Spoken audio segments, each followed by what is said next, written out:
Since 2007, when the Scanlon Foundation surveys began, Australia's population has increased by 5 million people, reaching 25 million in August 2018. Overseas-born residents now make up around a quarter of our population, with a high proportion of those migrants living in capital cities.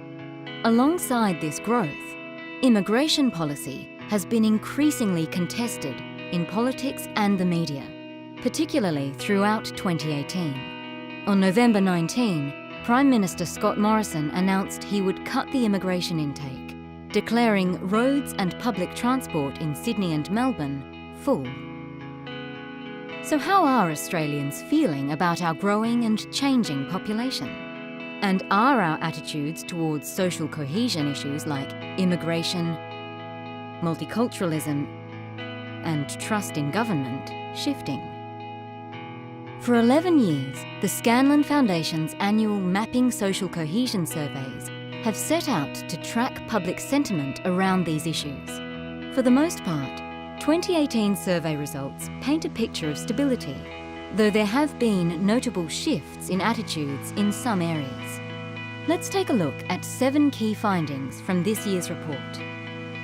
In contrast with many polls based on just one or a small number of questions, the Scanlon survey's consistent and comprehensive questionnaire structure enables a nuanced understanding of shifts in public opinion in relation to immigration issues. Consistent with other surveys and polls conducted throughout the year, the 2018 Scanlon survey found an increase in those concerned by the level of immigration, up 6 percentage points to 43% since 2017. But in line with the October Fairfax Ipsos poll, and contrary to many others, it found that the majority of Australians, 52%, still agree that the immigration intake is either about right or too low. In addition, 82% agree that immigrants improve Australian society by bringing new ideas and cultures, and 80% agree with the proposition that immigrants are generally good for Australia's economy. While these findings suggest a majority of Australians recognise the value of immigration to the nation, just 45% have a positive view of the way the government is managing population growth.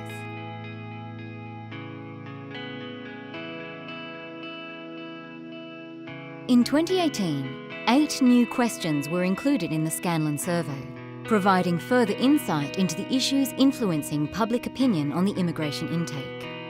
Segmenting this data by age and education level reveals both stark contrasts and similarities. For example, among 18 to 29-year-olds with a bachelor's degree, there is no disagreement with the view that a diverse immigration intake benefits Australia, compared to disagreement from 48% of those aged 65 or above, whose highest qualifications are at the trade or apprenticeship level. Both cohorts, however, hold similar and significant levels of concern about the impact of immigration on house prices and the environment. Since the abolition of the White Australia policy in 1973, fringe political groups have continued to call for the reintroduction of immigration restriction. But support for rejecting the entry of certain migrant groups on the basis of race and ethnicity remains a minority view in 2018, in the range of 15 to 21% across different survey modes. Support for discrimination on the basis of religion is slightly higher at 18 to 29%, but is still a minority view. Within a range of subgroups considered, majority support for immigration restriction is only found among One Nation supporters. There remains a consistently high level of endorsement of multiculturalism, with 85% in 2018 agreeing with the proposition that multiculturalism has been good for Australia, while 64% agree that migrants should change their behaviour to be more like Australians. A similar 65% support the notion that Australians should do more to learn about ethnic customs and cultures of migrants. But only a minority, 37%, agree with government assistance to ethnic minorities to maintain their customs and traditions. When asked, What do you think is the most important problem facing Australia today?